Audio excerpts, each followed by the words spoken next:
So if you know anything about OnlyFans, you know that you run into stuff like this. And even strange and obscure stuff like this.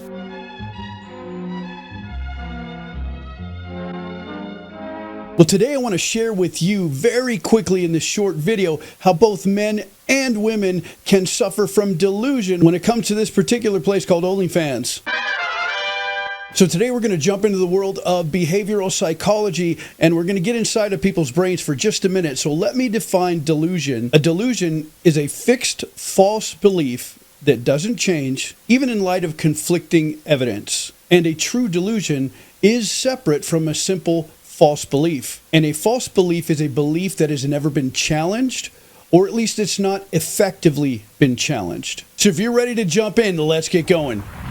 Now with these guys, what happens here is we have a delusion for the men that's called a delusion of attraction. In the world of psychology, the delusion of attraction is where generally you think that maybe people in movies or on TV are in love with you, and all kinds of things go on in your head where you think they're giving you subliminal message through the TV shows or through the movie screen. Now, in a lesser sense, guys can think that these women are attracted to them because they're kind to them as they're spending money. So guys that don't have anything else going on are automatically drawn to them, and they get this delusional idea that maybe is a false belief, but often is a delusion, that these women actually like them and want to spend time with them.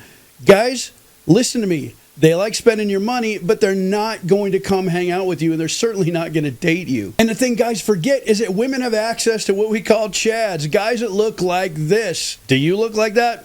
I doubt it. Now, what women run into in their side of this, they have the delusion of not aging out. And this can be really harsh to hear. Some people call it the wall, but in social science terms, it's actually called aging out. In other words, you get a little bit older than the target demographic that people are looking for. One thing to keep in mind is that the average age of the creators on OnlyFans is somewhere between 25 and 29. Much of the statistics say it's closer to 25, but I'm going to show you some things here in just a minute that will show you where the real interest lies. But this is the available literature. The average age of a creator is 29, with most being between 20 and 40 years old. But look how you change between 20 and 30, and then 30 and 40. Women do like attention, of course, we already know that. But do you know who it's really coming from? Because when you think about the guy that's behind the keyboard that's trying to find you, what you may not know is that a big chunk of them are people you probably don't want looking at you. That's right, 53% of the guys that are looking at this website are between the age of 35 and 65 plus. Here's the actual documentation about OnlyFans audience demographics. Check out these numbers. This is where we get the 53%. If you add the 15.03 plus a 12.87 plus a 14.14 plus the 11.08, you get your 53% of people. And look at the age categories. From left to right, they're roughly 35 to 44, 45 to 54, 55 to 64, and 65 plus. Here's where the rubber meets the road, ladies.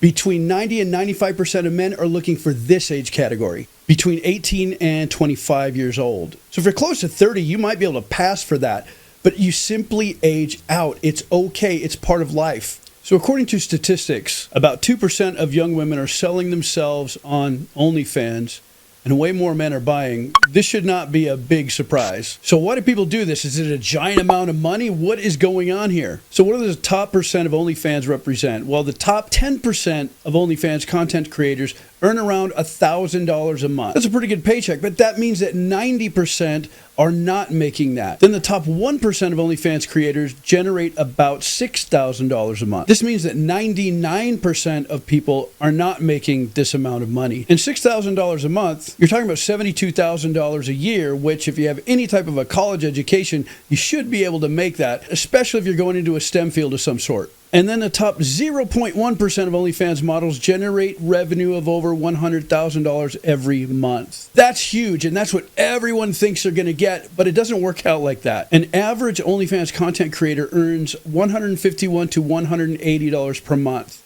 That's it.